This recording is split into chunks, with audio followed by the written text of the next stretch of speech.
Fala contador, fala contadora, fala estudante de contabilidade. Hoje vamos falar aqui sobre os princípios contábeis, tá? Então, se você aí é aluno de contabilidade ou então é contador e quer entender como aplicar isso na prática também, o que esses princípios contábeis podem ajudar você aí no seu escritório ou então na sua carreira de contador, então fica nesse vídeo até o final, já se inscreve e deixa teu like, tá bom? Então, logo depois da vinheta, vamos lá falar sobre princípios da contabilidade.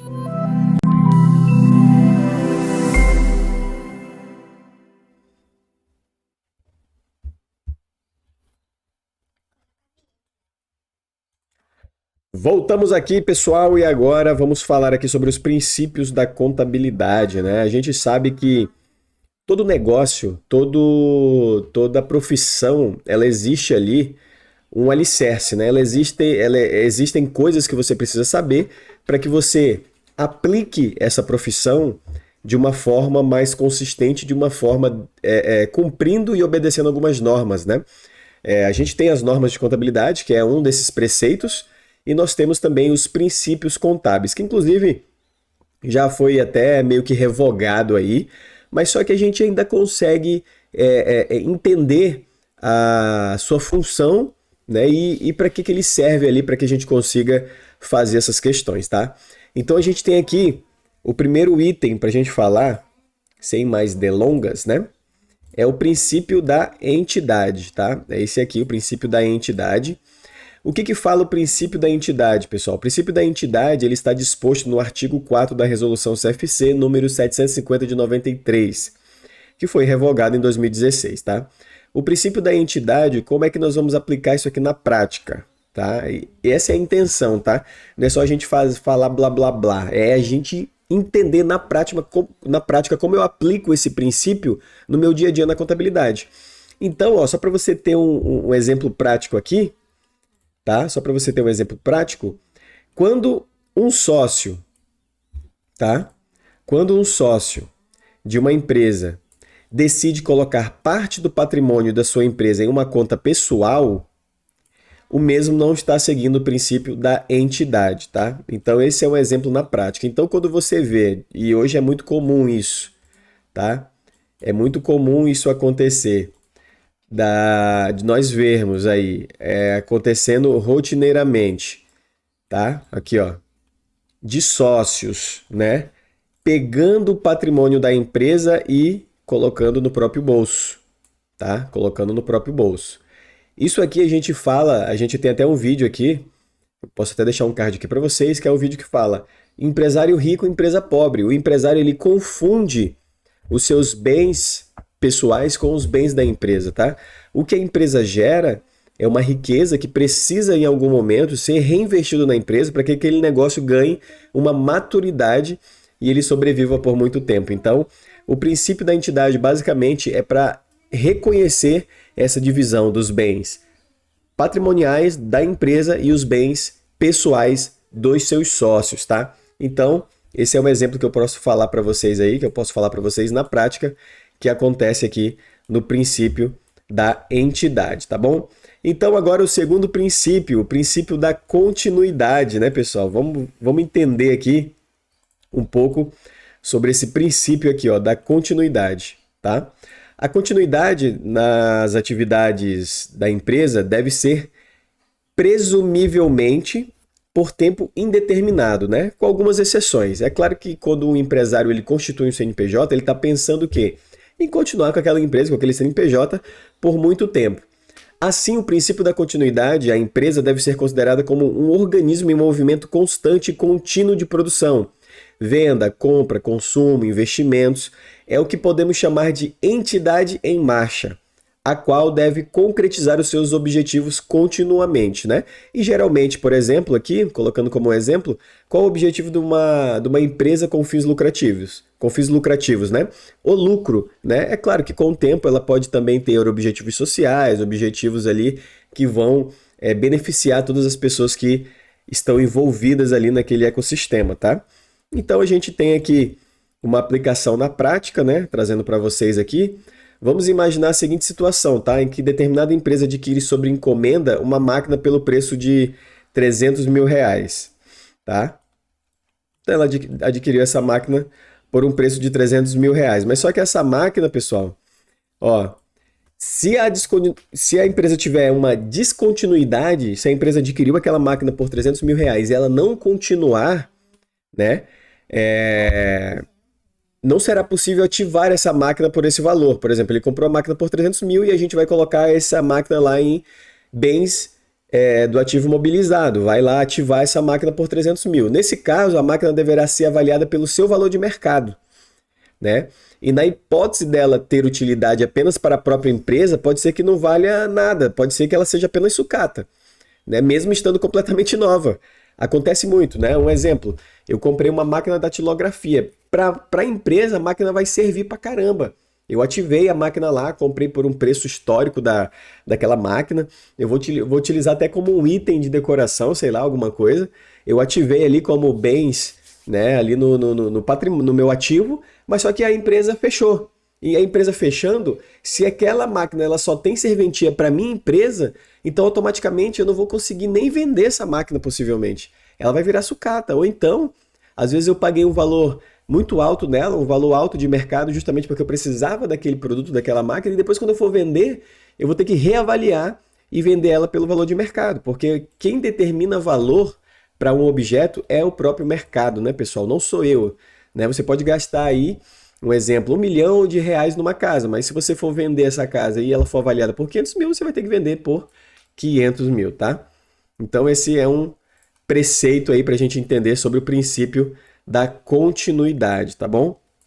Então a gente tem agora também aqui o princípio da oportunidade, tá? O princípio da oportunidade. André, o que é o princípio da oportunidade, né? Esse princípio está mencionado no artigo 6º da resolução CFC. Ele trata da importância de registrar as informações sobre as variações patrimoniais na hora da ocorrência, tá? Então vamos ver aqui uma aplicação disso na prática. Ó, o fato contábil, tá? Vou até aumentar um pouquinho para vocês aqui. O fato contábil pode sofrer mutações de forma rápida. E tudo que não é considerado no momento oportuno e de forma clara e tempestiva pode fazer com que as demonstrações contábeis percam sua relevância. É aquilo que a gente fala. A gente precisa ter um lançamento contábil fidedigno e tempestivo, né? Que aconteça no momento correto. E aqui a gente, aproveitando a onda aí do momento, a gente traz o exemplo da Americanas, né? Eles não fizeram um lançamento no momento correto, né? Das suas contas patrimoniais, e acabou que depois aconteceu o que aconteceu, né? Os relatórios contábeis, as informações patrimoniais não estavam compatíveis com realmente as operações da empresa. Então, muito cuidado, porque a gente precisa sim lançar todos os fatos contábeis no momento da sua ocorrência, tá, pessoal? No momento da ocorrência. Então, esse é o princípio da oportunidade, é o princípio onde você registra no momento do acontecimento, tá? Então, a gente tem aqui também o registro pelo valor original, que é um outro princípio. O princípio do valor original é ali seguindo, vamos dizer que não tem uma ordem, mas seguindo ali o que está no CFC, nas normas, ele é o 6º princípio. Tá? Ele veio através da resolução de 750 de 93, alterada pela resolução 1282 de 2010, tá? Então a gente vem aqui, aplicação na prática desse princípio. Os valores dos bens, eles devem ser lançados pelo valor original do bem na data que ele foi adquirido em moeda corrente de forma atualizada, tá? Então, eu comprei uma máquina e essa máquina, ela precisa ser lançada.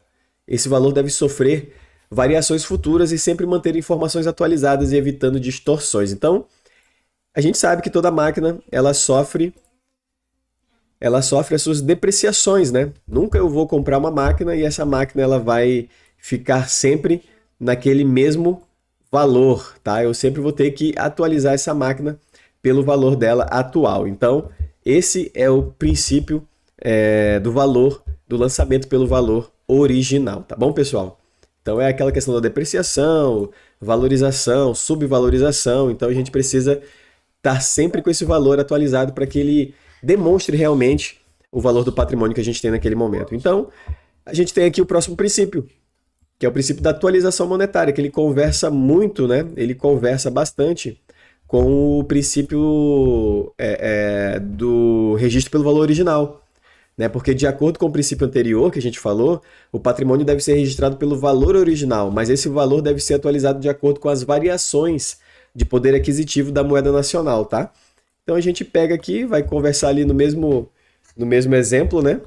E também vai desaguar aqui mais ou menos na mesma coisa que a gente acabou de falar para você. Então a gente tem o princípio agora da competência, tá?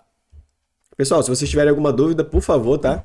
Principalmente você que de repente é aluno de contabilidade ou então saiu recentemente da faculdade e não entendeu esses princípios, pode mandar sua pergunta aqui nos comentários que a gente vai ter todo o prazer de responder para você, tá? Dito de forma breve, o princípio da competência consiste em registrar receitas e despesas do negócio no momento em que é realizado o ato gerador e não quando o pagamento é efetuado ou recebido. Então, assim, ó, o princípio da competência entenda da seguinte forma, tá?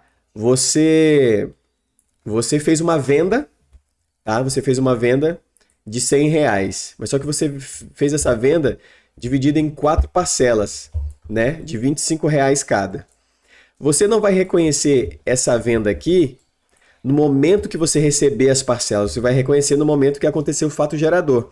Então, você fez a venda, você já vai reconhecer a receita lá na conta de resultado, já vai reconhecer a receita no valor integral, né? E você vai ativar lá o seu cliente, né? No balanço patrimonial. Você vai ativar o cliente e vai reconhecer lá essa receita, né, lá no seu resultado. Então você já reconheceu pelo princípio da competência. Então aconteceu, e assim também a mesma coisa é a despesa. Você fez uma despesa lá, mas só que essa despesa você vai pagar parceladamente, mas você já reconhece na conta de resultado no momento que aconteceu o fato gerador e não no momento do recebimento, tá? Então esse é o princípio ali, né? O princípio da competência e tem o princípio também de caixa, que aí é um outro assunto que a gente pode conversar, porque no caixa sim a gente reconhece no momento do recebimento ou do pagamento, tá? Então vamos continuar aqui, ó, aplicação na prática, né? Receita e despesa. Vendeu e não recebeu? Lança do mesmo jeito, tá? Lança do mesmo jeito, tá? Então não tem para onde correr. Você fez ali, já teve o fato gerador, você vai dar continuidade. Comprou, não pagou ainda? Lança do mesmo jeito para reconhecer essa despesa, tá? Então esse é o princípio da competência. Você vai lançar conforme aconteça o fato gerador, né? Você não vai esperar receber aquilo ali ou pagar aquilo para você lançar, tá bom? Então nós temos aqui também o princípio da prudência, né, pessoal? O princípio da prudência, ó, ele é um dos princípios, é um dos 6 princípios aí da contabilidade, né, conforme trata a resolução aqui 750 de 93, tá? E vamos ver aqui uma aplicação na prática, né? Aqui a gente tem o princípio da prudência, né? A gente precisa ter prudência com os fatos contábeis. E aqui a gente traz aqui um exemplo para vocês, né? Uma empresa, ela pleiteia na justiça a redução de encargos financeiros decorrentes de contrato de financiamento, né? Ela foi lá, financiou umas máquinas e depois ela percebeu que os juros eram abusivos. Então, enquanto ela não tem a resolução desse trâmite judicial, ela, em favor da empresa, o passivo deverá ser registrado de forma a compreender os encargos questionados. Na dúvida, pessoal, sempre a gente vai lançar o valor maior, sempre vai contabilizar o valor maior no passivo, né? Mesmo que as chances de sucesso daquele trâmite ali, no caso aqui uma ação judicial, ela seja muito grande para a empresa, né? Por exemplo, já existe a jurisprudência e tal, e mesmo se aplica na questão dos tributos, né? Dos débitos. Então, assim, é aquela questão, né? Nunca superestimar o valor de que você tem para receber e nunca subestimar o valor que você tem para pagar. Sempre é bom você até provisionar um pouco mais alto aquilo ali e você provisionar um pouco menor também as receitas, porque sempre pode haver ali inadimplência, ou então pode ocorrer alguma coisa que você tem que pagar um valor maior, porque assim o teu balanço sempre vai estar equilibrado e você nunca vai estar subestimando o teu passivo e nunca superestimando os teus ativos, tá? Sempre para deixar equilibrado. Esse é o princípio da prudência, né? A prudência ela cabe em qualquer lugar, em qualquer movimento, em qualquer operação que a gente for fazer, para que a gente consiga ter esse entendimento, tá bom? Então, pessoal, esses foram os princípios contábeis na prática, trazendo exemplos práticos para vocês. Eu espero que realmente vocês tenham gostado, para que você tenha esse entendimento. E eu espero vocês aí no próximo vídeo, sempre trazendo aqui conteúdos relevantes para vocês, tá bom? Então é isso, pessoal. Um grande abraço, até a próxima. Tchau, tchau.